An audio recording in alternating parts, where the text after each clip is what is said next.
हाँ जी, तो आप सभी को मेरा नमस्कार। आज हम लोग देखेंगे कि क्लास 12th के जो बच्चे हैं जो बोर्ड की प्रिपरेशन कर रहे हैं वो ऑर्गेनिक केमिस्ट्री को किस तरीके से करेंगे कि उनका कम से कम टाइम लगे।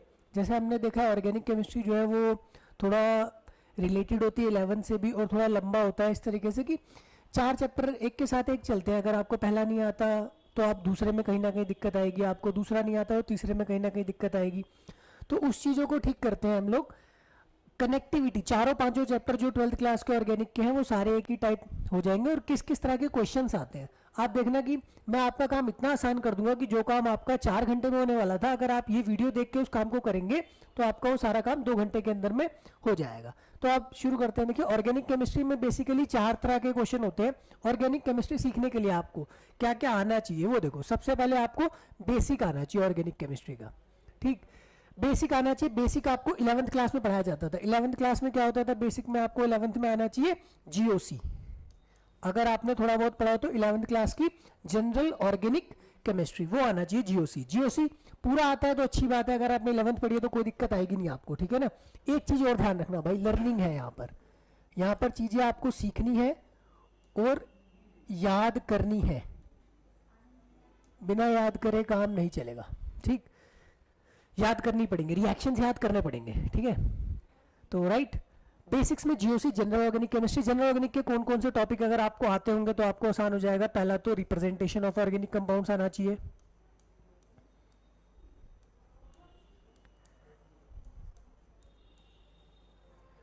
Representation of organic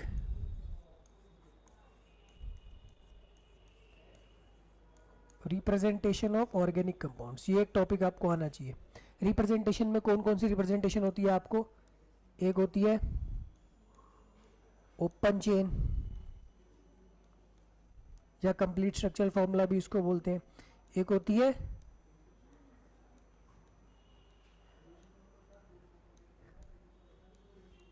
condensed form, एक होती है बॉन्ड लाइन फॉर्म। देखो भाई बिना बेसिक्स करे अगर आप ऑर्गेनिक 12th की सीखोगे, अगर आपको 11th की बेसिक नहीं आती, ये स्ट्रक्चर क्या होता है, किस कंपाउंड का क्या नेम होता है, ये सब जब तक आपको बेसिक नहीं आते होंगे आपको 12th की ऑर्गेनिक में कुछ भी समझ नहीं आने वाला है। अगर 12th की ऑर्गेनिक समझनी है तो 11th के जो बेसिक टॉपिक दे रहा हूँ आपको 4-5 टॉपिक बताऊंगा, पहले उन्हें कंप्लीट करना, फिर 12th क्लास की ऑर्गेनिक केमिस्ट्री स्टार्ट करना, तभी आसानी होगी, तभी चीजें समझ में आएंगी। आसान तो क्या समझ ही नहीं आएंगी वरना 12th की। रिप्रेजेंटेशन ऑफ ऑर्गेनिक कंपाउंड्स, फिर हाइब्रिडाइजेशन। हाइब्रिडाइजेशन बहुत आसान है, ज्यादा देर के टॉपिक नहीं है, 5-5 10-10 मिनट के टॉपिक है, अगर थोड़ा सा मन लगा के पढ़ लोगे। नेक्स्ट होता है identification of functional group. 14 functional group है पूरे। आइडेंटिफिकेशन ऑफ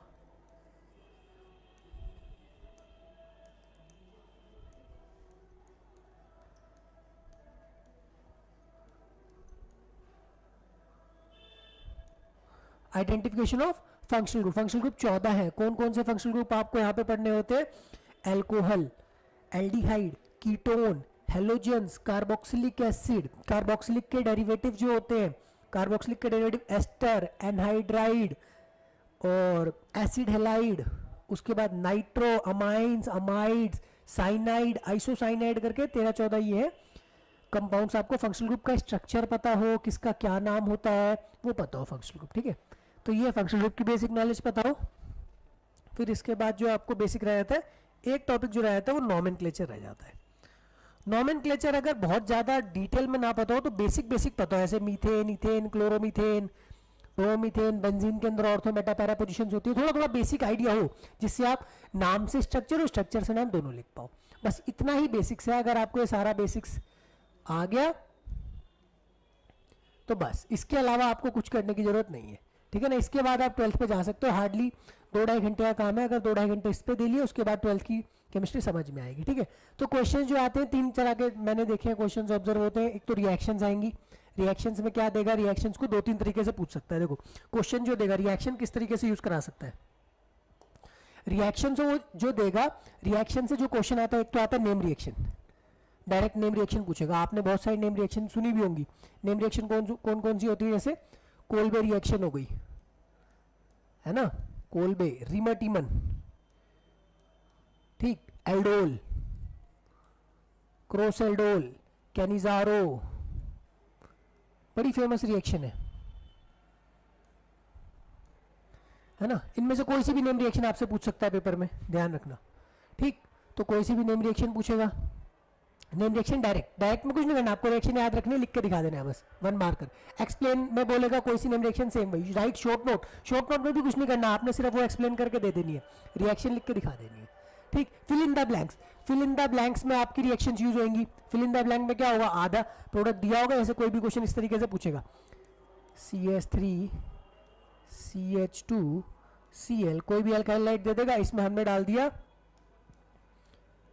एक्वस क्यूएच, क्या डाल दिया, कंप्लीट द फॉलोइंग रिएक्शन, ऐसे एरो डाल के आगे का आपसे पूछेगा। तो इस तरीके के भी 3 मार्क के 3 क्वेश्चन आएंगे, 1 2 3 एक क्वेश्चन आएगा, 3 पार्ट होंगे अलग अलग। ये वाला क्वेश्चन भी बड़ा फेमस है, आता है।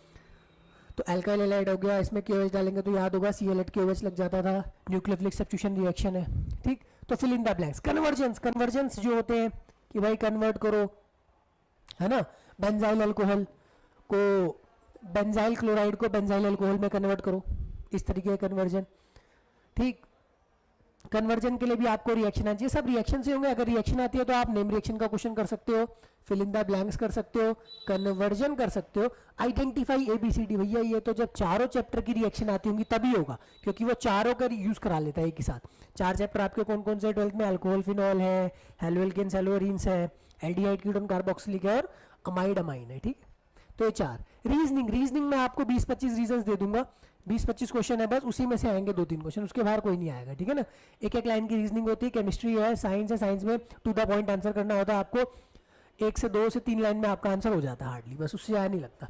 तो रीजनिंग आप कर लेना, मैं 20 से 25 क्वेश्चन बताऊंगा, उसके बाहर आना ही नहीं है एक भी रीजन, ठीक। डिस्टिंग्विश टेस्ट का क्वेश्चन पक्का होता है, 2 मार्क्स का डिस्टिंग्विश टेस्ट जरूर आएगा। डिस्टिंग्विश टेस्ट का क्वेश्चन, डिस्टिंग्विश टेस्ट कौन कौन से इंपॉर्टेंट है, डिस्टिंग्विश टेस्ट हमारे पास जो है, एक था ल्यूकास टेस्ट, एल्कोहल में आपने पढ़ा था, है ना, ल्यूकास टेस्ट, आइडोफॉर्म टेस्ट दोनों चैप्टर में है, एल्कोहल फिनॉल में भी है और एल्डिहाइड कीटोन में भी है, दोनों में आइडोफॉर्म टेस्ट है। टॉलन फेलिंग, है ना,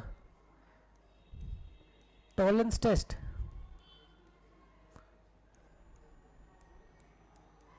फेलिंग्स टेस्ट,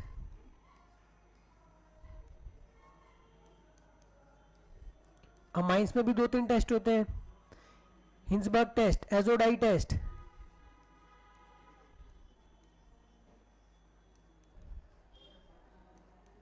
एक क्वेश्चन पक्का है भाई, इनमें से भी कोई 1-2 टेस्ट में से जरूर पूछेगा, डिस्टिंग्विश करवाता है, जैसे आप डिस्टिंग्विश करके बताओ, ठीक है ना, प्रोपेन 2-ओल में और प्रोपेन 1-ओल में डिस्टिंग्विश करवाएगा, एक प्राइमरी अल्कोहल है आपका, एक सेकेंडरी अल्कोहल है, तो आप ल्यूकास टेस्ट से डिस्टिंग्विश कर सकते हो। तो जब मैं पढ़ाऊंगा वहाँ पे बताऊंगा, अभी तो सिर्फ ये बता रहा हूँ कि कौन कौन सा टॉपिक करना है आपको, तो ये टॉपिक आपको करना है। अभी मैं इनके सारे एक कंप्लीट ऑर्गेनिक का वीडियो डालूंगा, जिसमें आपको 2 घंटे के 2 लेक्चर्स डालूंगा, उसमें आपका सारा कंप्लीट हो जाएगा 12th क्लास के ऑर्गेनिक। कुछ डिफाइंस भी कर लेना आप, डिफाइंस में आप acetal, Hemy acetal, कीटल, इनैंशियोमर, racemic mixture जैसे 4-5 मैंने डिफाइन लिख दिया, और ज़्यादा आपको करने की जरूरत नहीं है, आएंगे तो इन्हीं में से आएगा, इसके अलावा कुछ नहीं है, घबराने की जरूरत नहीं।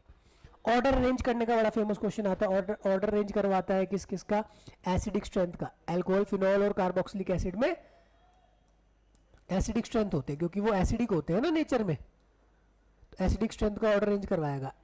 Alcohol phenol, aldehyde, alcohol phenol में भी है एसिडिक स्ट्रेंथ, कार्बोक्सिलिक एसिड में भी है। बेसिक स्ट्रेंथ, अमाइंस की बेसिसिटी, अमाइंस के लिए पूछता है, बेसिसिटी ऑफ अमाइंस का ऑर्डर स्ट्रेंथ अरेंज करवाएगा आपसे, ठीक। सबसे ज्यादा इंपॉर्टेंट भैया क्वेश्चन आएगा ही आएगा बेसिसिटी ऑफ अमाइंस का, इसको तो बिल्कुल मत छोड़ना, ठीक। बेसिक स्ट्रेंथ का क्वेश्चन आता ही आता है। नेक्स्ट जो हमारे पास ऑर्डर रेंज करवाता है SN1 SN2, SN1 and SN2 का भी ऑर्डर रेंज करवाता है कि कौन सा अल्काइल हैलाइड SN1 में फास्टर जाएगा या SN2 में फास्टर जाएगा। इसके बाद कुछ मैकेनिज्म्स है, मैकेनिज्म अगर आप करना चाहो तो मैकेनिज्म कौन कौन से आते हैं, एक तो SN1 अल्कोहल, हेलोएल्केन्स हेलोअरीन्स में 2 मैकेनिज्म है, SN1 SN2। इससे क्वेश्चन आता है मेरे हिसाब से न्यूमेरिकल बहुत कम आता, क्वेश्चन आता है अरेंज करने का, ऑर्डर अरेंज करने का क्वेश्चन आता है, इससे मैकेनिज्म ड्रॉ करने को कम आता है, बट फिर भी इंपॉर्टेंट मैकेनिज्म छोड़ना नहीं, कर लेना, लेकिन कम चांस होता है इसका आने का। क्वेश्चन तो पक्का आएगा ही आएगा, ठीक है। या फिर आप ये मान लो कि आएगा पेपर में जरूर, चाहे मैकेनिज्म की फॉर्म में आ जाए चाहे क्वेश्चन की फॉर्म में आ जाए, ठीक है। छोड़ना बिल्कुल किसी हालत में नहीं है इसको। फिर अल्कोहल फिनॉल के अंदर जो 2-3 मैकेनिज्म होते हैं आपके, acid catalysed hydration of alkene, है ना, acid catalysed dehydration of alcohol to form alkene, acid catalysed hydration of alcohol to form ether concentrated H2SO4 at 413 kelvin, तो फिर वहां पे ईथर बनता था, याद होगा। तो मैकेनिज्म सारे जितने भी है वो अल्कोहल फिनॉल के अंदर है भाई। अल्कोहल फिनॉल के अंदर जो भी मैकेनिज्म है उनको पढ़ना, उनको बिल्कुल मत छोड़ना किसी भी हालत में, ठीक। 3 से 4 मैकेनिज्म है अल्कोहल फिनॉल चैप्टर के अंदर, इसी में से पेपर में आता है सबसे ज्यादा। कोई भी आएगा पेपर में तो अल्कोहल फिनॉल का ही मैकेनिज्म आएगा। नेक्स्ट जो हमको पढ़ना है लास्ट एक एल्डिहाइड कीटोन में मैकेनिज्म है, उसकी जरूरत नहीं है, बस इतना ही काफी, यहीं तक आप करोगे सफिशिएंट है। इतना अगर आप कर ले तो मैं अभी वीडियो भी डालूंगा, 2 लेक्चर्स डालूंगा 2-2 घंटे के, उसके अंदर आपका सारा कंप्लीट हो जाएगा, ठीक है ना, करवाने की कोई जरूरत नहीं है बस। लेकिन यही है कि चारों चैप्टर को आपको साथ लेके चलना पड़ेगा, ठीक। अगर आप ये सोचोगे कि एक चैप्टर करके कर लेंगे, मुश्किल हो जाएगा। एक चैप्टर पढ़ोगे, दूसरा तभी समझ में आएगा ना पिछला पढ़ा होगा, ठीक है ना। तो क्वेश्चन जो आते हैं इसके कंबाइन करके ही आते हैं, तो कंबाइन करके ही करना होगा हमें भी। 4 चैप्टर अगर आपने पढ़ लिए, कई बार रिएक्शन रिपीट हो रही होती है, जो रिएक्शन आपने हेलोल के अंदर पढ़ी होगी वही अल्कोहल फिनॉल में आएगी। अल्कोहल फिनॉल में जितनी भी आप रिएक्शन पढ़ोगे, जो अल्कोहल फिनॉल की प्रिपरेशन प्रॉपर्टीज होती है वो एल्डिहाइड कीटोन की प्रिपरेशन में आ जाती है, देखना आप। तो बहुत सारे रिएक्शन रिपीट होंगे, अगर आप 4 चैप्टर एक साथ पढ़ते हो ना तो आपको बहुत हेल्प होगी, बहुत रिएक्शन तो कट जाएंगी, ठीक है ना। तो ज़्यादा बड़ा कंसेप्ट नहीं है, हो जाएगा। नेक्स्ट क्लास में करते हैं, तो आप सभी को मेरा धन्यवाद। इसको रिवाइज देख लेना आप एक बार कंटेंट को, फिर नेक्स्ट क्लास से इसको हम पढ़ाएंगे भी, ठीक। मिलते हैं अगली क्लास में।